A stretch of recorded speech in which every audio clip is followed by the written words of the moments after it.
ask any question of your mind. একটা প্রশ্ন করতে ইচ্ছা করছে, মানে এটা আমি জানি না এটা ওকে বলে ঠিক কি ভুল, সেটা হচ্ছে প্ল্যানচেট। প্ল্যানচেট একটা পদ্ধতি, যে পদ্ধতিটা আমি দেখেছি করতে, কিন্তু আমার শ্রী গুরুদেব বললেন ওটা করবে না, ওর মধ্যে থাকবে না। জিনিসটা কি, মানে এটা কি actually? প্ল্যানচেট বিভিন্ন মেথডে করা হয়। মৃত আত্মার কাছ থেকে কিছু জানতে গেলে, যে এই লোকসভার সামনে একটা পোস্ট অফিস আছে, তার উপরে এখন SC/STর অফিস হয়েছে, একসময় কোয়ার্টার ছিল, সুপারভাইজারদের মেস ছিল, যশবন্ত সিংয়ের কোয়ার্টার ছিল, বিভিন্ন সময় বিভিন্ন কোয়ার্টার আছে।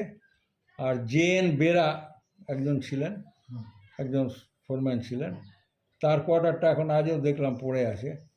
তো যে ওই নিচের কোয়ার্টারটা, তার আগে এক ভদ্রলোক ছিল, সেও ফোরম্যান ছিল। তো তার কোয়ার্টারে বসে প্ল্যানচেট হতে দেখেছি, আর ওপরতলায় এক ভদ্রলোকের কোয়ার্টারে বসে প্ল্যানচেট হতে দেখেছি। আমার বয়স তখন কম। একটা কাঠের একটা মেশিন দেখেছি, কীরকম প্যাঁচ দিয়ে দিয়ে ছেড়ে দেয়। আর একটা দেখেছি একজনকে মানে সম্মোহিত করা হয়, তার হাতে একটা পেন্সিল বা পেন টেন দেওয়া হয়, সে লিখতে থাকে, এবং হ্যান্ডরাইটিংটা যে স্পিরিট আসে সে স্পিরিটের হ্যান্ডরাইটিংয়ের সঙ্গে মিলে যায়। ওই লোকটার হ্যান্ডরাইটিং নয়, ওই লোকটার হ্যান্ডরাইটিং মিলিয়ে দেখা গেছে আলাদা। এইভাবে কি মানে আত্মাকে আনা যায়? প্রথমে ব্যাপারটা কি আদৌ সত্যি? এলোমেলো অন্যান্য আত্মা আসতে থাকে, অন্যান্য স্পিরিট আসতে থাকে, যে স্পিরিটকে চায়। যেমন এক ভদ্রমহিলা মারা গেছেন, কখনো তার কণ্ঠে ভর করে, সেই ভদ্রমহিলার কণ্ঠস্বর পাল্টে যায়। তখন এক ভদ্রমহিলা মারা গেছিলেন, তাকে প্রশ্ন করা হলো, আপনি কি আপনার হাজব্যান্ডকে দেখতে চান? না না না, তীব্র স্বরে বেরিয়ে গেল, মেয়েলি ভয়েসে, ফিমেল ভয়েসে বেরোলো। প্ল্যানচেট যে কিছু নেই তা না, কিছু আছে, 50% টলারেন্স দিয়ে আছে, একেবারে নেই তা না, মানে আনা যায়। কিছু আছে, কিছু আছে। তবে যে মাধ্যম হবে, মিডিয়াম, তার ক্ষতি হয়, এতে তার নিজের ক্ষতি হয়। প্ল্যানচেট না করাই ভালো, আমার গুরুদেব বলেছেন এটা। না, এটা আমার একটা জিজ্ঞাসা ছিল, মানে শুনেছি অনেক কিছু, এটা সত্যতা মানে কতটা পরিমাণ সত্য সেইটা 50% টলারেন্স, কারোর হয় কারোর হয় না, মিডিয়ামের উপর নির্ভর করে।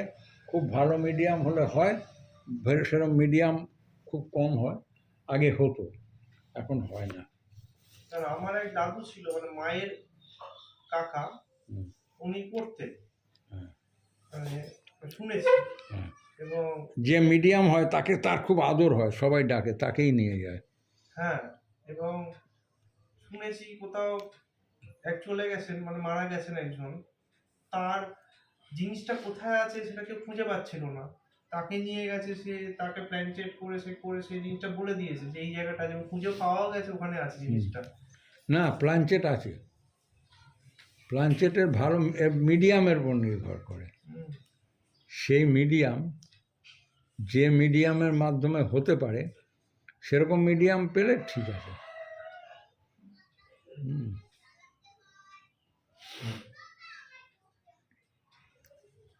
Any question? আরেকটা জিনিস আমার ক্ষেত্রে,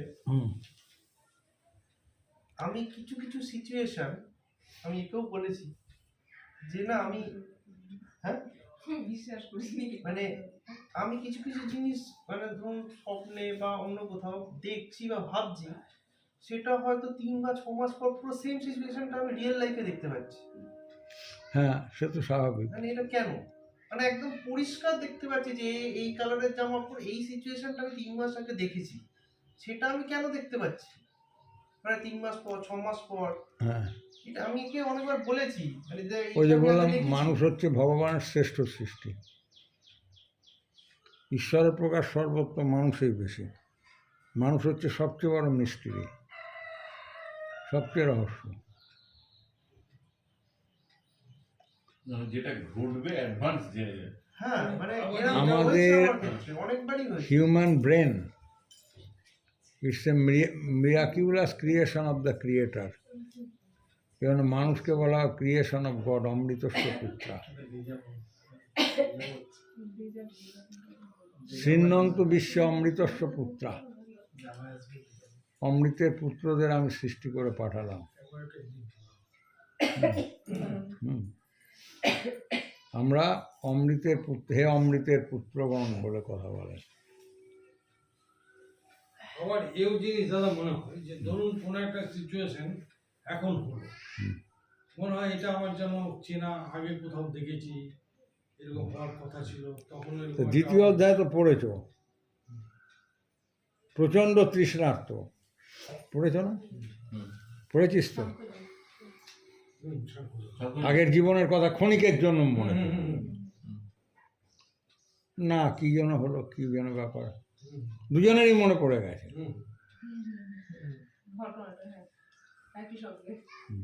তা বেশ ভালোই আছি, হুম। তা বেশ ভালোই আছি, শঙ্কর মেডিকেলের সামনে যাও। তো সেই বলছি যে মানে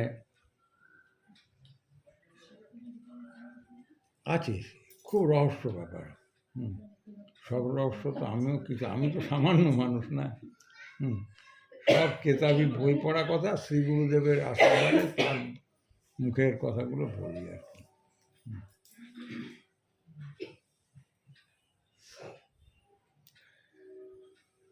তবে ওই পুনর্জন্মের কথাটা খুব দায়িত্ব সহকারে বলতে পারি। আচ্ছা 300 বার গীতা পড়লে কি হবে সেটা বলতে কেউ বললেন না। হ্যাঁ, গীতাটা 300 বার পড়লে 300 বার গীতা পড়ো, দেখবে তোমার শারীরিক সুস্থতা কিছুটা হলেও রিগেন করা যাবে। হ্যাঁ, এর সঙ্গে সেই রকম জীবনবোধ, সেই জীবন আচারটা ওরকম করতে হবে।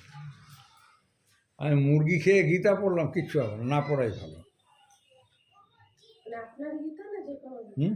আপনার লেখা গীতাটা না যে কোনো? আমার লেখা গীতাটা, সব গীতাই একই, কোনো ব্যাপার কারণ না। এটাই বুঝতে পারবে, অন্যগুলো পড়লে তো এটা বুঝতে পড়লে পারবে না। কিছুটা বোঝা যায়। আমি তো ছেলে মানুষই করে মানে খুব বলছে যে আরেকবার তুমি একটু বলবে মুরগি আর এই যে চার দুপে আর চার পেয়ের বিশ্লেষণটা। চার পেয়ে হ্যাঁ, মানে চার, খাদ্যাভ্যাসের মধ্যে হ্যাঁ? এই জিনিসটা, খাদ্যাভ্যাসের মধ্যে দুপে আর চার পেয়ের এই যে পার্থক্যগত ইয়েটা, মানে এটা একটু ডিটেইলসটা জানার ইচ্ছা আছে। পয়জনিং যত পা হবে তত বেশি। যার মানে যে প্রাণী যত পা, তার মাংস তত টক্সিফাইড, তাহলে তো আমাদের মানে টক্সিন বেশি। হুম, মানে তাহলে তো মানে মাটন টাইপের জিনিস আরো খাওয়া মানে উচিত না, মানে চিকেনের থেকে তো মাটন তাহলে আরো বর্জনীয় যদি টক্সিন বেশি হ্যাঁ, থাকে। টক্সিন বেশি। আবার চিকেনেও টক্সিন আছে, চিকেন ওষুধ হিসাবে কাজে লাগে। ইনসেক্টটা তো অনেক বেশি পা, তাহলে ইনসেক্টসে তো অনেক বেশি পা, তাহলে সেক্ষেত্রে ইনসেক্টসটা তো অতটা বেশি টক্সিক হয় না। ইনসেক্ট, হ্যাঁ, মানে প্রন বা লবস্টার বা যেগুলো, অক্টোপাস মাছ, অক্টোপাসের খুব বিষ আছে। আছে। মাছের যেহেতু পা নেই কিন্তু ফিন্স আছে, ডানা আছে, সুতরাং মাছও খারাপ। অ্যানিম্যাল প্রোটিন মাত্রেই খারাপ। আমি কি কাউকে স্বাদ করে তার খাওয়া থেকে তাকে ডিপ্রাইভ করি? কি কীরকম আগের চেয়ে ভালো আছে? অনেক ভালো আছে, আমি তোকে বলছি অ্যানিম্যাল প্রোটিন ছেড়ে দিয়ে অনেক ভালো আছো তো। অনেক ভালো আছে। আরও ভালো থাকবে যদি কমপ্লিট ভেগান হতে পারো। Milk and milk product, dairy product, এগুলো যদি ছাড়তে পারো আরও কুইক রিলিফ পাচ্ছ। কেননা মিল্কও হচ্ছে অ্যানিম্যাল প্রোটিন, আর ডেয়ারিতে যা যা আসে সব অ্যানিম্যাল প্রোটিন। ভিটামিন কেটা পাবে কি করে? বাপু হে, ভিটামিনের তুমি বা আমি কি বুঝি? সেটা না, আমরা যা ভিটামিন মনে করি মৃত খাবার, বলেছিলাম না? যা কিছু আমরা খাই 3টে ভাগে ভাগ করো, মৃত, অর্ধমৃত এবং জীবন্ত খাবার। আমি নিজের ওপর দিয়ে পরীক্ষা করে বলছি। দিনের বেলা কেউ আসলে দেখবে আমি কাঁচা পালং শাকের রস খাই। কেউ খাবে বলে ওসব খেলে মরে যাবো। রক্ত আমাশায় ভেসে যাচ্ছে ভক্তিচরণ ঘোষ, দাদা বেঁচে যাবেন না, আপনি আমাকে হোমিওপ্যাথিক ওষুধ দিন। আমি বললাম আপনি এই যে আপনার জাম পাতা এই রস করে খান, আর পেলে একটু ছাগল দুধ, এখানে অনেক ছাগল চড়ে বেড়ায় দেখি, একটু ছাগলের দুধ দিয়ে জাম পাতার রসটা খান, আপনার না সারলে আমি দায়ী। 3 দিন খান, মরে যাচ্ছে। বলছে না আপনি এমন একটা ওষুধ দিন সঙ্গে সঙ্গে সেরে যায়। দিয়ে দিলাম। ছোটার মাকে দিয়েছিলাম কি ওষুধটা যেন, এইখানে তো ছাগলের দুধ ও চাঁদবাই ছাগল আছে, হ্যাঁ হ্যাঁ ছাগলের দুধ যদি নাও থাকে শুধু পাতার রসটাই খাও না। ছাগলের বলে আমি মরে যাবো, ওটা খেলে আমি মরে যাবো। ছাগলের দুধ তো অ্যানিম্যাল প্রোটিন, ওই বিশেষ situation ওটা তো মেডিসিন। ঘি হচ্ছে বেস্ট মেডিসিন অনেক ক্ষেত্রে, অশ্ব ঘোষের লেখাতে আছে। জীবক গৌতম বুদ্ধের চিকিৎসক ছিলেন। রাজা বললেন ঘি খাওয়ালে আমি তোকে হত্যা করব। মহারাজ আপনার একমাত্র ভেষজ হচ্ছে এতে ঘি। বলছে না অন্য উপায় নিরাময় করো, নাহলে তোমাকে গরদান দেবো, তোমার গরদান দেবো। যুবক দেখছি এমনিও মরবো অমনিও মরবো, ওষুধ বানিয়ে দিয়েছে ঘি দিয়ে, ঘি এবারে বানিয়ে রাজার বেস্ট চ্যাম্পিয়ন ঘোড়াটা ওইটাকে রেডি করে রেখেছে মনে মনে, খাইয়ে দাইয়ে রাতে দিয়েছে। রাজা ওষুধ খেয়ে ঘুমিয়েছে, আর আর ওর ঘোড়াশাল থেকে ওই বেস্ট ঘোড়াটা নিয়ে ওর রাজত্বটা যত পার হয়ে সারা রাত ধরে ঘোড়া ছুটি কোথায় বেরিয়েছে, পালিয়ে গেছে। আমি তো নিরাময় হয়ে গেছি। এ দেখো তো অবশিষ্টাংশ, মন্ত্রীকে দিয়ে পরীক্ষা করিয়ে বলছে হ্যাঁ তো ঘি, বিশুদ্ধ গব্যঘৃত, খোঁজো। তাই দেখো দেখো জীবককে ধরো শিগগির, জীবক নেই। চারদিকে গুপ্তচর গোয়েন্দা, চারদিকে দৌড়ো, কোথাও নেই। লাস্টে দেখা গেল ঘোড়াটাও নেই, বোঝা গেল যে ঘোড়া নিয়ে পালিয়েছে। জীবক পালিয়েছে, ইয়ং যুবক, তখন একদম প্রথম চিকিৎসা করছে। পরে সেই যুবক গৌতম বুদ্ধেরও চিকিৎসক ছিল। যুবককে গুরুদেব গুরুদেবের যদি তখন তো কাগজ কলম নেই, গুরুদেব বলতো হ্যাঁ তুমি বৈদ্য হলে যাও চিকিৎসা করো, লোকের আর্তের ত্রাণ করে বেড়াও। তো পরীক্ষা নেবে, পাসিং আউট হবে, পাসিং আউট সেরিমনিতে হবে, তার আগে পরীক্ষা নিতে হবে। বললো যাও, ওই ব্যাচটাকে বললো এমন একটি উদ্ভিদ নিয়ে এসো যার কোনো নিরাময় শক্তি নেই। সব করে বছর ঘুরে গেল, যুবক আর আসে না। সবাই এসছে ডাক্তার হয়ে, ডাক্তারি করছে। অনেক কাল পরে বিধ্বস্ত ক্লান্ত যুবক এলো, বলছে গুরুদেব, ও বলছে যুবক এসো এসো, তুমি বেঁচে আছো, আর এসো এসো। গুরুদেব গুরুমা খুব আদর টাদর আপ্যায়ন করলো, বলল গুরুদেব আমি ব্যর্থ, আমাকে তিরস্কার করুন। আপনার এত পরিশ্রম নিয়েছি, এত খেয়েছি পড়েছি, এত স্নেহ মমতা পেয়েছি, আপনার পরিশ্রম আমি কাজে লাগাতে পারলাম না। বলে কী হয়েছে? বলে এমন কোনো উদ্ভিদ লতা গুল্ম কিচ্ছু পেলাম না যেটা করে যার কোনো নিরাময়ের শক্তি নেই। বুকে জড়িয়ে তুমি শ্রেষ্ঠ চিকিৎসক, তুমি শ্রেষ্ঠ চিকিৎসক। প্রকৃতিতে এমন কোনো কিছু নেই যে এলিমেন্টের ভেতর নিরাময় শক্তি নেই।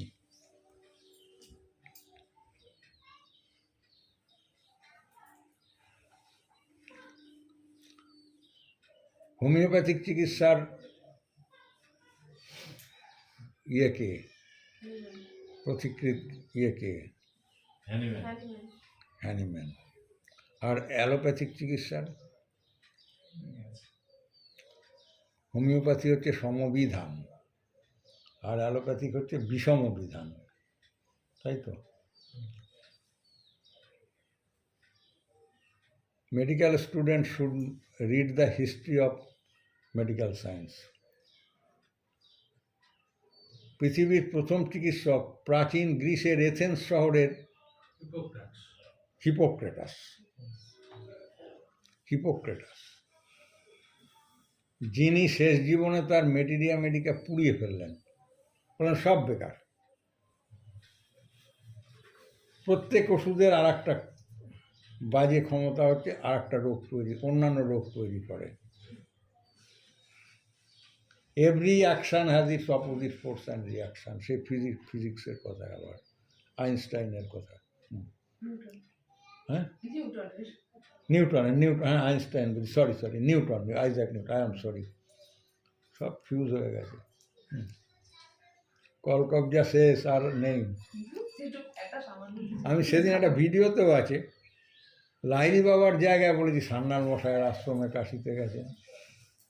লাহিড়ী মশাই, রবীন্দ্রনাথ লাহিড়ী মশাইয়ের আশ্রমে গেছেন। তাতন এটা ধরে আমাকে বলছে, তুমি না বলেছিলে যে লাহিড়ী বাবার বাড়ির নিবাসে তিনি ছিলেন? সান্যাল মশাই সেবক হিসাবে ওখানে ছিলেন।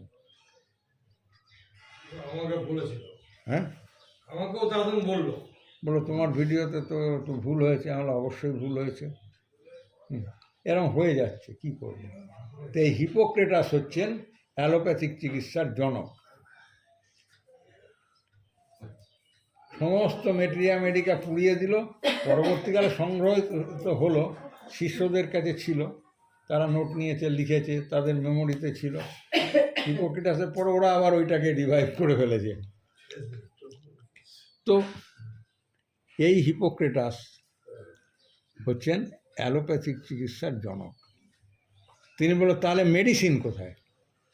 উনি এই যেমন সিমিলিবাস কিউরেন্টার বলেছেন, উনিও একটা গ্রিক কথা বলেছেন, সেটা আমার মনে নেই, যার বাংলা অনুবাদ হচ্ছে লেট দাই ফুড বি দাই মেডিসিন।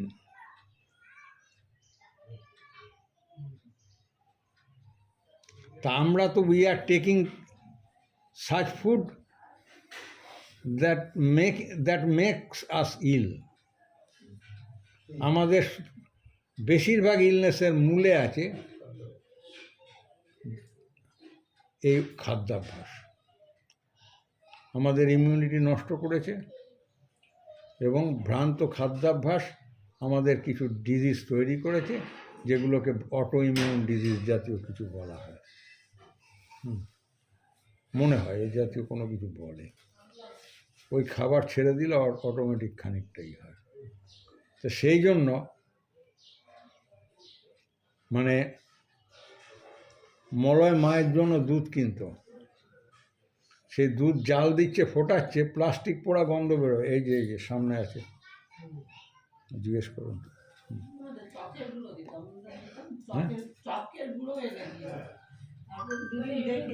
দিক গুঁড়ো দিক বা নাই দিক, প্রশ্নটা হচ্ছে যে আমরা প্রাণীজ খাবার যদি খাই, আমরা নিজেরাও কিছু ভুল বুঝে এসছি, যার বোধ শক্তি আমাদের নেই, আমরা লোককে সেটাই শিখিয়ে এসছি।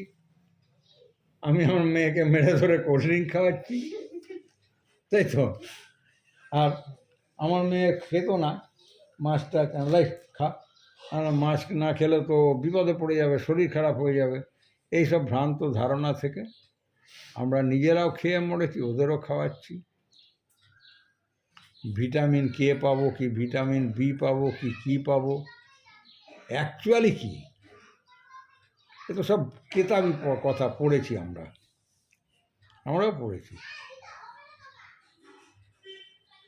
ডক্টর সৎপতিকে বলেছি, বিরাট ডাক্তার,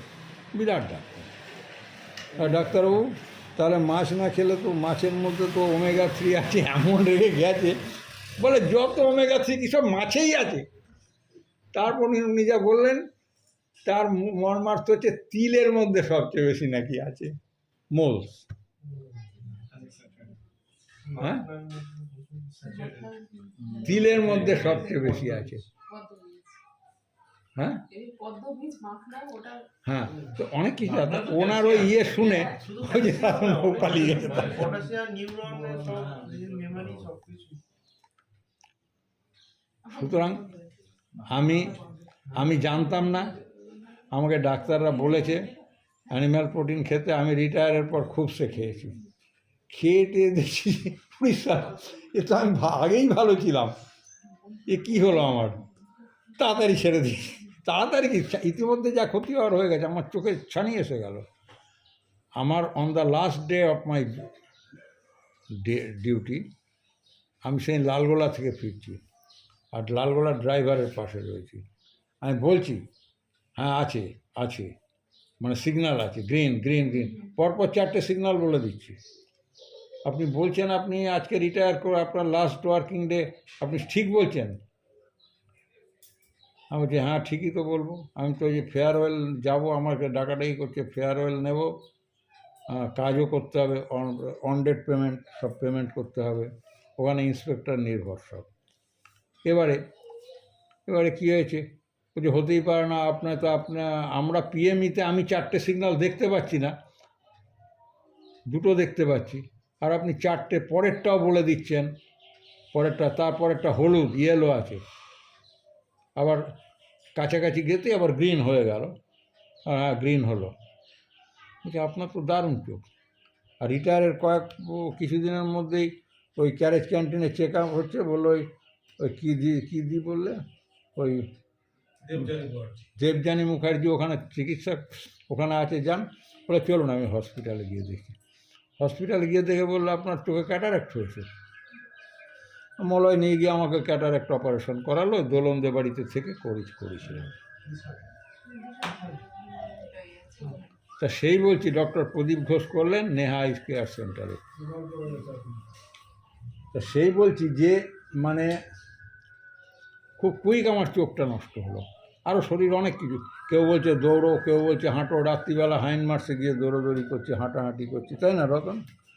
বিকেলে গেছি, সন্ধে হয়ে যাচ্ছে, মশার কামড় খাচ্ছি, গ্যালারিতে বসে রেস্ট নিচ্ছি, কিছুতেই কিছু হচ্ছে না। লাস্ট টাইম ছাতার কাঁথা এখন ভিটামিনের, হ্যাঁ হ্যাঁ ভিটামিনের কাঁথা, এখন জলও খেয়ে এসো, বাথরুমে জলও খাও, আমরা জল না খেয়ে বসে থাকি। তো আমাদের জল খেতে হবে। মহাপ্রকৃতির, বিশ্ব প্রকৃতির 3 ভাগ জল 1 ভাগ স্থল, আমাদের প্রকৃতিরও 3 ভাগ জল, শরীরের রসোহম অপসু কমতে, তাই তো? রক্তের মধ্যে যে জল আছে, সারা শরীরের মধ্যে যে জলীয় পদার্থ আছে, আমাদের ওয়াটার ইনটেক বাড়াতে হয়। শরীরে এ জল কম খেত, একে অ্যাডভান্স সতর্ক করে দিয়েছি, তোর কিন্তু গল ব্লাডার আছে, যাবে, ওখানে পাথর হবে। বলেছিলাম কি না চোখ অপারেশন করতে গিয়ে, না খেয়ে থাকবি না। তখন কলেজ স্ট্রিটের বাড়িতে ছিল, বলবে না বউ তো, আমি 2টো রুটি করে খেয়ে নিবি, বলে বউ তো আগে খেয়ে নেয়, হ্যাঁ খেয়ে নেয়, খিদে পেয়েছে। আমি বললাম তুই বলবি কী করবো, খিদে পায়, আর বোধনার দোলনের কি হাসি, আমি এমন করে হাসাচ্ছি, বলবি খিদে পায় বলবি, আর বোধন দোলন খুব হাসছে। তা যাই হোক, পিত্ত বিকৃত হয়ে স্টোনে, গল স্টোন হয়ে যায় একটা, পিত্তের অতিরিক্ত হয়ে যায়। এর থেকে অনেক কিছু, হাইড্রোক্লোরিক অ্যাসিড ফ্যাসিড অনেক কিছু ডাক্তারবাবু জানেন ভালো। সেই জন্যে তা সে বলছি যে জীবন্ত খাবার, অর্ধমৃত খাবার এবং মৃত খাবার। হ্যাঁ, এই যে ফল মূল যা কিছু, টাটকা শাকসবজি, এগুলো হচ্ছে জীবন্ত খাবার, শস্য দানা জীবন্ত খাবার। আর অর্ধসিদ্ধ সাঁতলে নিয়ে খেয়ে নিলাম, ওটা হচ্ছে অর্ধমৃত খাবার। আর টোটালি বয়েলড হয়ে গেল, এটা মৃত খাবার। তাহলে আমরা ধরুন এই যে ভাত খাচ্ছি, তাহলে তো খাবো কি করে, চালই খেতে হবে, তাহলে জীবন্ত খেতে হবে। চালও মৃত খাবার, রাইস মিলের চাল যদি হয় ওটা মৃত খাবার, খেতে হবে, ওটা অসার বাজে ধরনের একটা কার্বোহাইড্রেট খাচ্ছি। ভাতেও গ্লুটেন অল্প মাত্রায় আছে, কিন্তু ভাতের গ্লুটেনের চাইতে রুটির গ্লুটেন অনেক নিরাপদ। আর গ্লুটেন খারাপ সবার পক্ষে, সবার জন্য নয়, কিছু কিছু লোকের জন্য গ্লুটেন খারাপ হয়। হ্যাঁ, তাহলে আমরা জীবন্ত খেতে গেলে ওটা কি করে খাবো? ফলমূল, কাঁচা শাক সবজি, কাঁচা ফল টল খেতে হয়। ছোলা ভিজিয়ে, হ্যাঁ মানে ছোলা কাঁচা ভিজিয়ে। হ্যাঁ, গো ব্যাক টু বারবারিজম। মানে চাল গম খাওয়া যাবে না। গম গম ভালো, গমের বিশেষ করে অঙ্কুরিত গম বা গমের গাছ হয়ে জোয়ারে কি গেহুকে জোয়ারে ক্যান্সার হবে না খেলে, উইথ গ্যাস। হুইট গ্রাস। সেই জন্যে মানে আমার ধারণা, এগুলো আমি বললাম, কারোর যদি কিছু ভালো হয় হলো, এই আর কি। পেঁয়াজ রসুনটা খেতে বারণ করা কেন? কাঁচা খেতে হবে, ওগুলো উত্তপ্ত করে এক্সটার্নাল অ্যাপ্লিকেশন হতে পারে, হয়তো রসুন তেল ফুটিয়ে মালিশ করলো ব্যথা ট্যাথা কমার জন্যে, সেটা ঠিক আছে, কিন্তু ইনটেক না করাই ভালো। পেঁয়াজ রসুন যেই পাক দেওয়া হলো অমনি খারাপ। স্যালাড করে খাওয়া যায়। হ্যাঁ, কাঁচা পেঁয়াজের অদ্ভুত উপকারিতা আছে। কাঁচা রসুন লাইসিন আছে, ব্লাড থিনার, রক্ত ক্লট করতে দেয় না। ব্লাড প্রেশার খুব ভালো মনিটর করে। হ্যাঁ, ওই তো ব্লাড থিনার। হ্যাঁ, ওখানে ব্লক করবে না, প্রেশার অটোমেটিক্যালি হয়ে যাবে। হ্যাঁ, প্রেশার অটোমেটিক্যালি কন্ট্রোল হয়ে যাবে, ব্লাড একটু কমে যায়। প্রেশার অনেকগুলো কারণ থাকে, স্ট্রেস, মানসিক চাপ, দুশ্চিন্তা। প্রেশার তো অনেকই, প্রেশার সুগারের মূল কারণ স্ট্রেস, টেনশন, সুগারের মূল কারণ। তো দেখুন, আগে তো মানে আমরা জানতাম যেগুলো পুজোর কাজে লাগে। যা কিছু পুজোর কাজে লাগে খুব ভ্যালুয়েবল ফুড। তো এই যে গতকাল শিবের মাথায় দুধ ঢাললো, এটা তো খারাপ। দুধ ঢেলেছে কেন? যে ঢেলেছে শিব বলেছে আমার মাথায় দুধ ঢালো? শিব তো বলেনি আমাকে তিলও দাও। কিছু বলেনি। শিবটা জানতে হবে, হোয়াট ইজ শিব। না, পুজোর কাজে তো দুধও লাগে, সেটাই তো। এত পুরোহিতবর্গ তৈরি করেছে।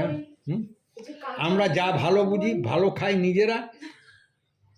আমার শ্বশুরবাড়িতে লক্ষ্মী পুজোয় ইলিশ মাছ দিচ্ছে, সরস্বতী পুজোয় ইলিশ মাছ দিচ্ছে, আবার এইখানে সে আবার ওই লক্ষ্মী পুজোয় পাঁঠা বলি দিয়েছে। প্রমোটার কন্ট্রাক্টর সব। না, আমি তা বলছি, আমি বলছি ধরুন পুজোর উপকরণ হিসেবে এই ধরুন দুর্বা, তিল, এসব দুর্বা দেয় তো। রক্ত নিরোধক শুধু নয়, দুর্বার অনেক উপকার আছে। সেরকম তো কাঁচা দুধও দেয়। কাঁচা দুধ যে দিচ্ছে সে দিচ্ছে, সে কোত্থেকে পেয়েছে জানি না। তাহলে ওই যে কাঁচা দুধ শোধন ক্রিয়ায় লাগে, তো শিব তো শিব, তার আবার শোধন করতে হবে। অনেক ক্ষেত্রে যেখানে গঙ্গা জল পাচ্ছি না, আচ্ছা কাঁচা দুধ দিলাম। কারোর যদি চোখের কোনো কিছু অসুবিধা, প্রচণ্ড যন্ত্রণা বা কিছু হচ্ছে, তোমরা মানুষের দুধ, যার বাচ্চা হয়েছে তার বুকের একটু দুধ নিয়ে চোখে ড্রপ দিয়ে দেবে, এটা তো দেয়। দিলে, বা ওই যে সব মেডিসিন, গুগলি। তাও যদি না পাও, তুলসী পাতা, সাদা তুলসী পাতা তুলে নিয়ে এরকম করে ড্রপ দিয়ে দিলে, ন্যাচারাল মেডিসিন। হুম। লেবু, রসুন, আদা, চোখ জ্বলবে, এর এক্সট্রাক্টের রসটা নিয়ে মিশিয়ে চোখের দাও, প্রচণ্ড উপকার হবে। প্রচণ্ড জ্বলে যাবে, একদম প্রাণ বার করে দেবে।